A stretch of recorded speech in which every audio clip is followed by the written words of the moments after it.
नमस्कार, हमारे weekly sports show game on में आपका स्वागत है। मैं हूं सुचित्रा। इस कार्यक्रम में हम नजर डालेंगे इस हफ्ते की कुछ बड़ी खेल की खबरों पर। आज की अगर हम पहली बड़ी खेल खबर की बात करें तो आज की पहली बड़ी खबर है आईपीएल से जुड़ी हुई। आज राजस्थान रॉयल्स का मुकाबला गुजरात टाइटन से होगा। दोनों टीमों के खाते में 12 अंक हैं। ऐसे में ये मैच जीतने वाली टीम के पास शीर्ष 2 में जगह बनाने का मौका है। वहीं दूसरी जो बड़ी खबर है वो है फुटबॉल से जुड़ी हुई, जहां भारत ने पहली बार एएफसी अंडर 17 महिला एशियाई कप के क्वार्टर फाइनल में स्थान बनाने में कामयाबी पाई है। तीसरी बड़ी खबर है चैंपियंस लीग के फाइनलिस्ट्स का फैसला। पीएसजी ने सेमीफाइनल में बायर्न म्यूनिख को हरा दिया, वहीं आर्सेनल ने एटलेटिको मैड्रिड को मात दी। तो अगले आधे घंटे में विस्तार से नजर डालेंगे इन सभी खबरों पर। तो आइए शुरुआत करते हैं गेम ऑन की।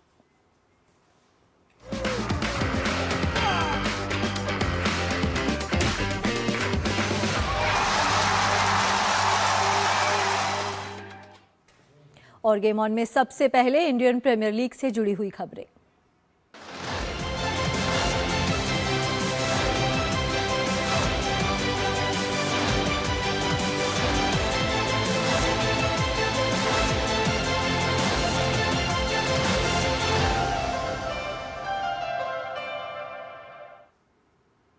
इंडियन प्रीमियर लीग में आज राजस्थान रॉयल्स का सामना गुजरात टाइटन से होगा। दोनों टीमों के 10 मैच में 6 जीत और 4 हार के साथ 12-12 अंक हैं, लेकिन बेहतर नेट रन रेट के कारण राजस्थान चौथे और गुजरात 5वें स्थान पर है। इस मैच को जीतने वाली टीम शीर्ष 2 में पहुंच जाएगी। गुजरात पिछले 3 मैच लगातार जीतकर शानदार लय में है। वहीं रियान पराग की कप्तानी वाली राजस्थान रॉयल्स पिछले 5 में से 3 मैच हार चुकी है। दोनों टीमों के बीच अब तक कुल 9 मैच खेले गए हैं। राजस्थान रॉयल्स ने 3 और गुजरात ने 6 मैच जीते हैं। पिछले सीजन में दोनों ने 1-1 मैच जीता था। इस सीजन में ये दूसरा मुकाबला है। अहमदाबाद में खेले गए पहले मैच में राजस्थान की टीम 6 रन से जीती थी। राजस्थान रॉयल्स के लिए सबसे बड़ी चिंता उनकी गेंदबाजी है। पिछले 2 मैच में टीम 220 से ज्यादा का स्कोर बनाने के बावजूद उसे डिफेंड नहीं कर सकी। बात कल खेले गए मुकाबले की। आईपीएल में कल खेले गए मैच में कोलकाता नाइट राइडर्स ने दिल्ली कैपिटल्स को 8 विकेट से हरा दिया। टॉस हारकर पहले बल्लेबाजी करने उतरी दिल्ली ने पथुम निसंका की अर्धशतकीय पारी की मदद से 20 ओवर में 8 विकेट पर 142 रन बनाए। जवाब में केकेआर ने 14.2 ओवर में 2 विकेट खोकर लक्ष्य हासिल कर लिया। केकेआर के लिए फिन एलन ने शतक लगाया और 100 रन की नाबाद पारी खेली। इस सीजन में दिल्ली की ये अपने घर में लगातार 5वीं हार है।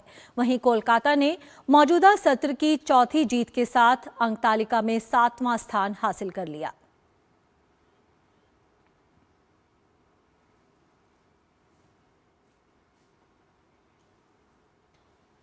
केएल राहुल ने कोलकाता नाइट राइडर्स के खिलाफ मैच के दौरान एक बड़ी उपलब्धि हासिल कर ली। उन्होंने ऐसा रिकॉर्ड बनाया है जो आईपीएल के इतिहास में अब तक कोई भी बल्लेबाज नहीं बना सका है। राहुल ने कोलकाता के खिलाफ 21 रन बनाते ही दिल्ली के लिए 1000 रन पूरे कर लिए। वे आईपीएल के इतिहास में 3 अलग अलग टीमों के लिए 1000 या उससे अधिक रन बनाने वाले पहले बल्लेबाज बन गए हैं। 34 वर्षीय राहुल ने इससे पहले पंजाब किंग्स और लखनऊ सुपर जायंट्स के लिए भी ये कारनामा किया था। राहुल के नाम पंजाब के लिए 2548, लखनऊ के लिए 1410 और दिल्ली के लिए अब तक 1002 रन दर्ज हो चुके हैं। इसके अलावा राहुल आईपीएल में दिल्ली के लिए सबसे कम पारी में 1000 रन बनाने वाले बल्लेबाज भी बन गए हैं। एशियाई अंडर 17 बॉक्सिंग चैंपियनशिप में भारतीय मुक्केबाजों का दमदार प्रदर्शन जारी है। भारत के 5 मुक्केबाजों ने सेमीफाइनल में जगह बनाते हुए देश के लिए पदक पक्के कर दिए हैं। क्वार्टर फाइनल में यश यादव ने किर्गिस्तान के कुबानिचबेक बोलुशोव को कड़े मुकाबले में 4-1 से हराया। वहीं निवेश पाल ने 54 किलो भार वर्ग में जापान के शिंगेन कनाई के खिलाफ एक तरफा प्रदर्शन करते हुए सर्वसम्मत फैसले से जीत दर्ज कर सेमीफाइनल में प्रवेश किया। 70 किलो वर्ग में नमन कुमार ने दमदार प्रदर्शन करते हुए ताजिकिस्तान के रुजीबेक को 5-0 से हराया। लक्ष्य फोगाट ने भी प्रभावशाली खेल दिखाते हुए चीनी ताइपे के चेंग एन ली को 5-0 से शिकस्त देकर अंतिम 4 में जगह बनाई। भारत के युवा तीरंदाज साहिल जाधव ने चीन के शंघाई में आयोजित तीरंदाजी विश्व कप 2026 के दूसरे चरण में शानदार प्रदर्शन करते हुए पुरुष व्यक्तिगत कंपाउंड स्पर्धा में कांस्य पदक अपने नाम किया। महाराष्ट्र के 25 वर्षीय तीरंदाज जाधव ने कांस्य पदक के प्लेऑफ मुकाबले में डेनमार्क के मार्टिन डेम्सबो को 147 के मुकाबले 144 से हराकर मौजूदा टूर्नामेंट में भारत को पहला पदक दिलाया। पिछले साल शंघाई में भारत ने कंपाउंड स्पर्धा में 5 पदक जीते थे। भारत अब रविवार को प्रतियोगिता के समापन पर रिकर्व स्पर्धा में 2 और पदक जीतने का प्रयास करेगा। भारतीय महिला टीम स्वर्ण पदक के लिए प्रतिस्पर्धा करेगी। इसके अलावा सिमरनजीत कौर सेमीफाइनल से अपने अभियान की शुरुआत करेंगी। विश्व कप में अपना पहला पदक जीतने के लिए उन्हें एक जीत की जरूरत होगी। इससे पहले शुक्रवार को तीरंदाजी विश्व कप के दूसरे चरण में भारतीय महिला रिकर्व टीम ने रिकॉर्ड 10 बार की ओलंपिक चैंपियन दक्षिण कोरिया को हराकर फाइनल में स्थान बना लिया था। महिला टीम के सदस्यों दीपिका कुमारी, अंकिता भकत और कुमकुम मोहोद ने सेमीफाइनल में कोरिया को 5-1 से मात दी। अब स्वर्ण पदक के मुकाबले में रविवार को भारत का सामना चीन से होगा। भारत ने आखिरी ग्रुप बी मैच में लेबनान के खिलाफ 4-0 की शानदार जीत के साथ पहली बार AFC अंडर 17 महिला एशियाई कप के क्वार्टर फाइनल में स्थान बना लिया है। भारत का क्वार्टर फाइनल में पहुंचना तब पक्का हो गया जब फिलीपींस और चीनी ताइपे अपने आखिरी ग्रुप सी मैच को 12 या उससे ज्यादा गोल के अंतर से जीतने में नाकाम रहे।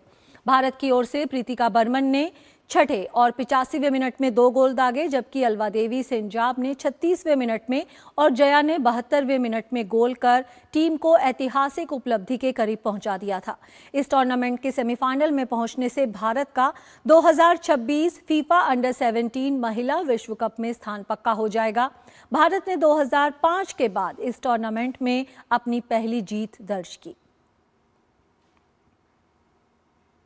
खेल मंत्री मनसुख मांडविया ने राष्ट्रीय खेल महासंघों के साथ हुई अहम समीक्षा बैठक में साफ संदेश दिया है कि खिलाड़ियों और पदक के बीच आने वाली किसी भी बाधा को बर्दाश्त नहीं किया जाएगा। पारदर्शी चयन, समय पर चुनाव और डोपिंग पर सख्त कार्रवाई को लेकर सरकार अब पूरी तरह एक्शन मोड में नजर आ रही है। नई दिल्ली में आयोजित राष्ट्रीय खेल महासंघों की समीक्षा बैठक में खेल मंत्री मनसुख मांडविया ने साफ कहा कि खिलाड़ियों का हित सर्वोपरि है। बैठक में 37 राष्ट्रीय खेल महासंघों, भारतीय ओलंपिक संघ और खेल मंत्रालय के शीर्ष अधिकारी मौजूद थे। बैठक का मुख्य फोकस इस साल ग्लासगो में होने वाले राष्ट्रमंडल खेलों और जापान में आयोजित होने वाले एशियाई खेलों की तैयारियों पर रहा। सरकार अब इन तैयारियों की हर महीने समीक्षा करेगी ताकि खिलाड़ियों को बेहतर प्रशिक्षण, अंतर्राष्ट्रीय एक्सपोजर और मजबूत सपोर्ट सिस्टम मिल सके।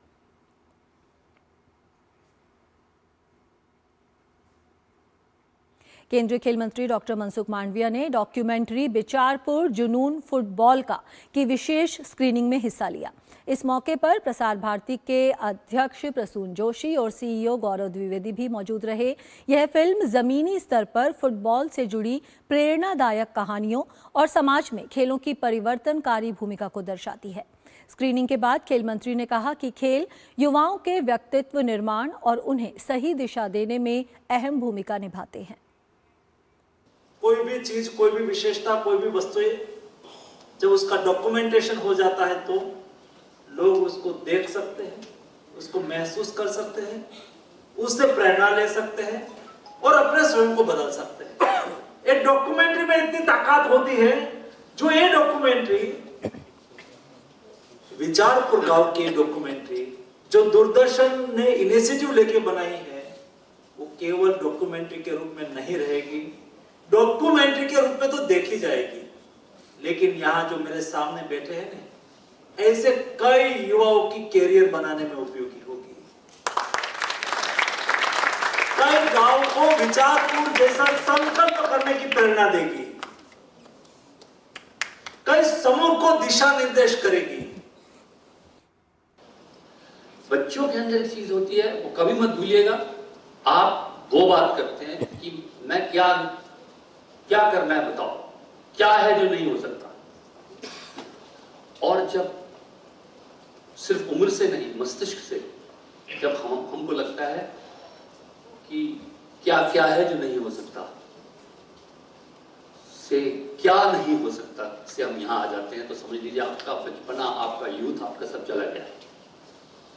क्योंकि वो लिमिटेशन का, अपनी सीमाओं का भान, वो आपको, आपके जो ड्रीमर है बच्चों के अंदर। और ये जो डॉक्यूमेंट्री में मुझे लगा कि मैंने देखी नहीं है, अभी आप लोगों के of course we will see it, but मुझे ये लगा कि हम लोग इस तरह की चीजें सामने लाएं। दिल्ली के तालकटोरा स्टेडियम में आयोजित WFADS एशियन चैंपियनशिप में दिल्ली सरकार के शिक्षा मंत्री आशीष सूद मुख्य अतिथि के रूप में शामिल हुए। एक्रोबैटिक, रॉक एंड रोल और एक्रो स्विंग जैसे खेलों ने भारत में एक नए खेल अध्याय की शुरुआत कर दी है। पहली बार देश में इस तरह का अंतर्राष्ट्रीय आयोजन देखने को मिला। प्रतियोगिता में भारत सहित 6 देशों के 220 से ज्यादा खिलाड़ियों ने हिस्सा लिया, जिनमें करीब 100 विदेशी खिलाड़ी शामिल रहे। इनमें कजाकिस्तान, रूस, मंगोलिया, किर्गिस्तान, चीन और वियतनाम के खिलाड़ियों ने शानदार फ्लिप्स, तेज मूवमेंट्स और बेहतरीन संतुलन के जरिए दर्शकों को रोमांचित कर दिया। दिल्ली में स्पोर्ट्स का कल्चर, स्पोर्ट्स का इकोसिस्टम मजबूत करने के लिए हर तरह के गेम और हर तरह के स्पोर्ट्स को प्रोत्साहित करना दिल्ली सरकार की एक दूरगामी सोच के साथ नीति है। आज यहाँ कई देशों से प्रतिभागी आए हैं, भारत के भी बहुत सारे प्रतिभागी इसमें हिस्सा ले रहे हैं। स्पोर्ट्स अपने आप में डिसिप्लिन के साथ साथ वर्तमान में जिस प्रकार से ड्रग्स और अन्य सब्सटेंस अब्यूज़ का मामला है, उससे भी नौजवानों को दूर रखने का काम करता है। मैं वैफेड की इस एशियन चैम्पियनशिप के आयोजकों को बधाई देता हूं कि एक बहुत स्टेमिना के साथ, बहुत लचीलेपन के साथ जो खिलाड़ियों को तैयार करता है, ऐसे स्पोर्ट्स का उन्होंने आयोजन किया। मेरी शुभकामनाएं। इस वर्ष 8 जून को आकाशवाणी की स्थापना के 90 साल पूरे हो रहे हैं। इस मौके की स्मृति में राजधानी दिल्ली में एक मैराथन का आयोजन किया गया। 3.5 किलोमीटर लंबी मैराथन की शुरुआत दिल्ली के आकाशवाणी भवन से हुई। यह दौड़ कृषि भवन, रेल भवन और भारतीय रिजर्व बैंक बिल्डिंग से होते हुए आकाशवाणी के रंग भवन पर संपन्न हुई। इस दौड़ में आकाशवाणी, दूरदर्शन और प्रसार भारती के कर्मचारी और उनके परिवारजनों ने हिस्सा लिया। मैराथन के खास मौके पर CEO प्रसार भारती, सदस्य प्रसार भारती, आकाशवाणी के महानिदेशक ने भी हिस्सा लेकर फिट इंडिया अभियान का संदेश दिया। देखते हैं ये खास रिपोर्ट।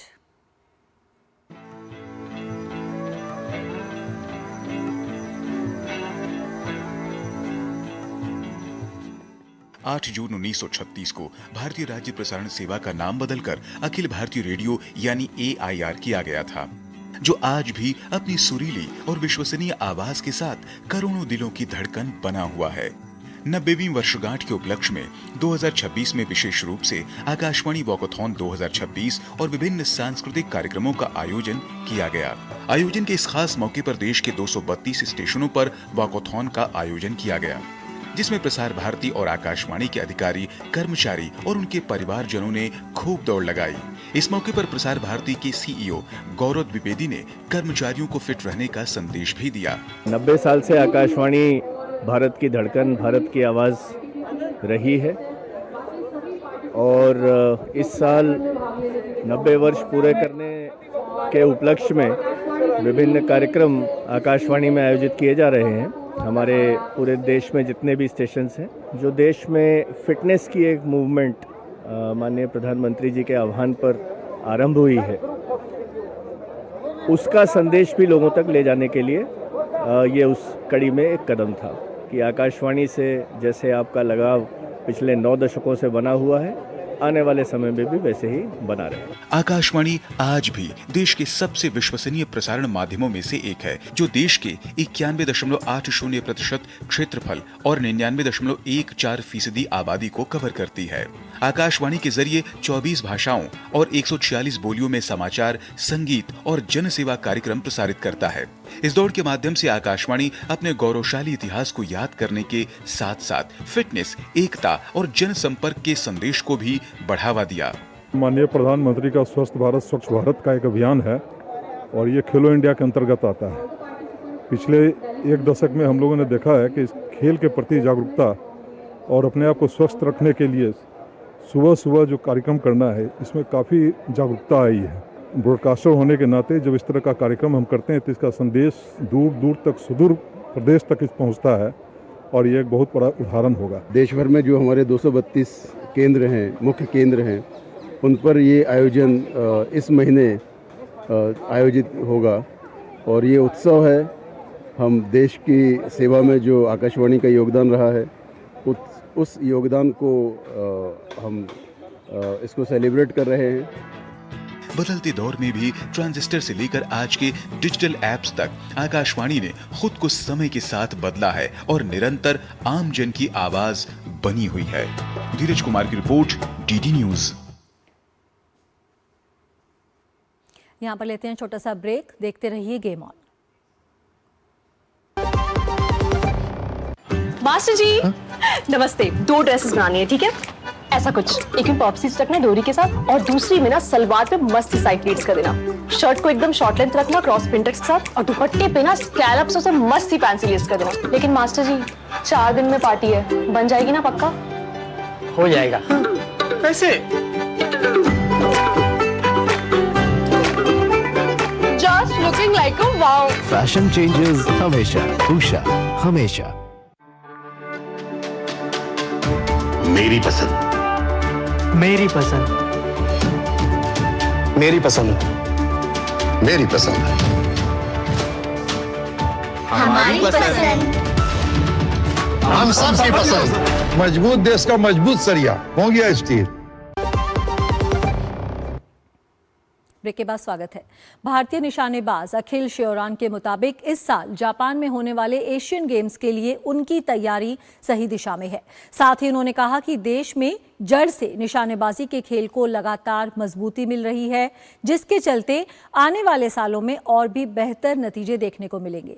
अखिल श्योरान से खास बात की हमारे संवाददाता गौरव कुमार ने। इस वक्त हमारे साथ भारतीय शूटर अखिल श्योरान है। आइए उनसे बात करते हैं और जानने की कोशिश करते हैं कि वो किस तरह से देख रहे हैं अपनी तैयारियों को, आपकी अपनी खुद की तैयारी किस तरह की है, क्योंकि ये साल काफ़ी इम्पोर्टेंट है। तैयारी तो बहुत ज़ोरों शोरों से चल रही है और हमने 2025 एक ऐसा साल रखा था अपने लिए जहाँ पे हम उन सारी चीज़ों पे काम करेंगे जो हमें लगता है कि बेहतर होनी चाहिए और उन सब पे काम किया है। उसी का जो रिज़ल्ट है, हमने देखा है कि इंडिया में जो एशियन चैम्पियनशिप हुई थी उसमें मेडल आया है और अभी स्पेन में वर्ल्ड कप हुआ था जहाँ पे क्वालिफिकेशन टॉप किया है। तो I think we are on a right track, मतलब एक अच्छे रास्ते पे चल रहे हैं। जो भी मेहनत की है वो काम आ रही है और जैसे कि आपने बोला एशियन गेम्स है जिसका मैं भी टारगेट कर रहा हूँ उसमें जाके मेडल जीतने का एंड उसमें पूरी कोशिश रहेगी। साथ ही हमारा इस साल एक वर्ल्ड चैम्पियनशिप है जहाँ पे ओलंपिक कोटा के लिए शुरुआत होगी, जिसमें सबसे पहला क्वालिफिकेशन जो ओलंपिक के लिए शुरू होगा वो वर्ल्ड चैम्पियनशिप में शुरू होगा। अच्छा, आपको लगता है कि जब किसी भी चैंपियनशिप के साथ ओलंपिक कोटा जुड़ जाता है, जैसे वर्ल्ड कप के साथ ओलंपिक कोटा जुड़ा है, आपने बताया वर्ल्ड चैंपियनशिप है उसके साथ ओलंपिक कोटा जुड़ा है, तो ये एक्स्ट्रा प्रेशर भी कहीं ना कहीं ऐड ऑन होता है? जैसे आपने बोला एक वर्ल्ड चैम्पियनशिप एक छोटा वर्ड हो जाता है, बट जहाँ पे उसके सामने लिखा जाता है कि world championship with Olympic event, वो नाम भी बड़ा हो जाता है और भारी भी हो जाता है। सो डेफिनेटली प्रेशर तो रहता है, बिकॉज आप चाहते हो कि जल्दी से जल्दी ओलंपिक के लिए क्वालिफाई करके और अपना एकदम फिर ओलंपिक की तैयारी में जुड़ जाओ, क्योंकि जितना आपके लिए लेट होता है ओलंपिक के लिए क्वालिफाई करने के लिए, उतनी आपकी ओलंपिक की प्रिपरेशन में कम टाइम रह जाता है। अब जो आने वाली चैंपियनशिप्स है तो उसमें आपको किस तरह से लगता है कि हम जब बाहर जाकर के तैयारी करते हैं किसी भी चीज़ के लिए या बाहर जाकर ढलते हैं उसकी स्थिति के हिसाब से ढलते हैं, तो उसमें अब काफ़ी कुछ मतलब वो बात जो है वो कम हुई है। इंडिया में सबसे पहला इंडोर फाइनल जो होता है वो भोपाल में बनाया गया है, भोपाल शूटिंग रेंज में। वो एक हम बहुत ज़्यादा मिस कर रहे थे उसको, और लेकिन वो जैसे ही हमने रिक्वेस्ट की उसके कुछ ही दिनों बाद वो इनॉग्रेट कर दिया गया, जिसमें जहाँ पे हम आगे जाके अपने, क्योंकि आजकल ज़्यादा से ज़्यादातर फाइनल हमारे इंडोर होने लगे हैं, जहाँ पे आप अगर आउटडोर शूट कर रहे हो तो आपको आउटडोर हवा का भी ध्यान देना पड़ता है, सनलाइट का भी ध्यान देना पड़ता है, लेकिन इंडोर में क्या है, आपको बस जाके अपनी परफॉर्मेंस देनी होती है, मेडल के लिए आपको फाइट करनी होती है। तो आई थिंक ये सारी चीज़ें इंडिया में शुरू हो चुकी है और अब शायद हमें बाहर जाने की ज़रूरत भी ना पड़े। जिस तरह से फेडरेशन जो है वो अपनी स्थापना का 75वां साल मना रही है और इसमें एक लक्ष्य रखे हुए हैं, जिसमें से एक लक्ष्य है 7.5 लाख बच्चों को जोड़ना और शूटिंग के क्षेत्र में उनको आगे बढ़ाना, ताकि जो आने वाले जो ओलंपिक्स हैं उनमें एक नया रिकॉर्ड जो है वो भारत की तरफ से बने। तो इस लक्ष्य को किस तरह से देखते हैं? जब आप किसी चीज़ में भरोसा रखते हैं और उसको मानते हैं, बिलीव करते हैं, तभी आप वो विज़न देखते हैं। तो मुझे ऐसा लगता है कि जिस तरीके के परफॉर्मेंस हमारे भारतीय निशानेबाज दे रहे हैं अलग अलग कंपटीशन में, ओलंपिक में, एशियन गेम्स में, तो उसी चीज़ों को मद्देनज़र रखते हुए हमारे फेडरेशन ने ये निर्णय लिया है कि वो कर सकते हैं, कि वो 7.5 लाख बच्चों को इस शूटिंग से जोड़ सकते हैं। और अगर सोचिए, अगर आप 7.5 लाख बच्चों को इसमें जोड़ रहे हैं, तो मुझे लगता है कि उसमें से आप कम से कम 1 लाख बच्चे तो ऐसे निकाल ही लेंगे जो एक वर्ल्ड स्टेज पे अच्छा प्रदर्शन करेंगे। तो ये है अखिल शिरोन, जिनका साफ तौर पर कहना है कि देश जो है वो लगातार निशानेबाजी के खेल में खुद को आगे भी बढ़ा रहा है और जिस तरह के कदम के साथ NRI जो है वो आगे बढ़ रहा है, उससे कहीं ना कहीं सफलता जो है वो ज़रूर मिलेगी और एक नई पहचान जो है वो देश को निशानेबाजी के खेल में अंतर्राष्ट्रीय स्तर पर देखने को मिलेगी। कैमरामैन राधे कृष्ण के साथ मैं Gaurav Kumar, DD news, Delhi. Champions League football का सफर अपने अंतिम पड़ाव पर पहुंच गया है। प्रतियोगिता के खिताबी मुकाबले में गत विजेता French club Paris Saint Germain का सामना इंग्लिश क्लब आर्सेनल से होगा। PSG ने सेमीफाइनल में बायर्न म्यूनिख को हराने में सफलता पाई, वहीं आर्सेनल ने एटलेटिको मैड्रिड को हराकर 2006 के बाद पहली बार फाइनल में स्थान बनाया। यूरोपीय फुटबॉल का सबसे बड़ा मंच अब तैयार है एक हाई वोल्टेज मुकाबले के लिए। इंग्लिश दिग्गज आर्सेनल का सामना खिताबी मुकाबले में फ्रांस की पावर हाउस और गत विजेता पेरिस सेंट जर्मेन से होगा। 20 साल में पहली बार फाइनल में आर्सेनल इस टूर्नामेंट में अपने आक्रामक और अनुशासित खेल के दम पर फाइनल तक पहुंचा है। मिडफील्ड की मजबूती, तेज ट्रांजिशन और युवा खिलाड़ियों की ऊर्जा ने टीम को एक नया आत्मविश्वास दिया है। आर्सेनल लंबे समय बाद यूरोप के सबसे बड़े खिताब से सिर्फ एक कदम दूर है। सेमीफाइनल में आर्सेनल ने स्पेनिश क्लब एटलेटिको मैड्रिड को हराने में सफलता पाई। दोनों टीमों के बीच पहला लेग 1-1 से बराबर रहा था। दूसरा लेग आर्सेनल के घरेलू मैदान एमिरेट्स स्टेडियम में हुआ। इसे टीम ने 1-0 से अपने नाम करके फाइनल में जगह बना ली। इस तरह आर्सेनल ने 2-1 के एग्रीगेट स्कोर के साथ मुकाबले को अपने नाम किया। इसी के साथ आर्सेनल ने 20 साल में पहली बार फाइनल में पहुंचने में सफल रही है। आर्सेनल ने आखिरी बार 2005-06 सीजन में चैंपियंस लीग फाइनल में जगह बनाई थी। तब उसे बार्सिलोना के खिलाफ हार झेलनी पड़ी थी। टीम अभी तक इस लीग को नहीं जीत पाई है। 1998-99 और 2016-17 के बीच आर्सेनल लगातार 19 चैंपियंस लीग सीजन के लिए क्वालिफाई करने में सफल रहा, जो इंग्लिश फुटबॉल का रिकॉर्ड है। लेकिन टीम को अभी भी अपने पहले खिताब का इंतजार है। 2023 में कम्युनिटी शील्ड जीतने के बाद से आर्सेनल ने कोई खिताब नहीं जीता है। टीम ने आखिरी यूरोपियन ट्रॉफी 1993-94 में यूएफा कप विनर्स कप के रूप में आई थी। खिताब की रक्षा के लिए तैयार PSG। पेरिस सेंट जर्मेन ने उस्मान डेम्बेले के गोल की मदद से अपने चैंपियंस लीग खिताब का बचाव करने की तरफ एक और कदम बढ़ा दिया है। सेमीफाइनल में PSG ने जर्मन दिग्गज बायर्न म्यूनिख को हराने में सफलता पाई। PSG ने दूसरे लेग में बायर्न के खिलाफ मुकाबला 1-1 से ड्रॉ खेला है। पहले लेग में PSG ने 5-4 से जीत हासिल की थी। इस तरफ फ्रेंच टीम ने 6-5 के एग्रीगेट स्कोर के साथ मुकाबला अपने नाम करके खिताबी मुकाबले में प्रवेश किया। अगर PSG इस बार भी चैंपियंस लीग का खिताब जीतता है तो वह टूर्नामेंट में 2018 के बाद लगातार 2 खिताब जीतने वाला पहला क्लब होगा। Sports desk, DD news. तो गेम ऑन में फिलहाल इतना ही। हमारी पूरी टीम को दीजिए अनुमति। नमस्कार।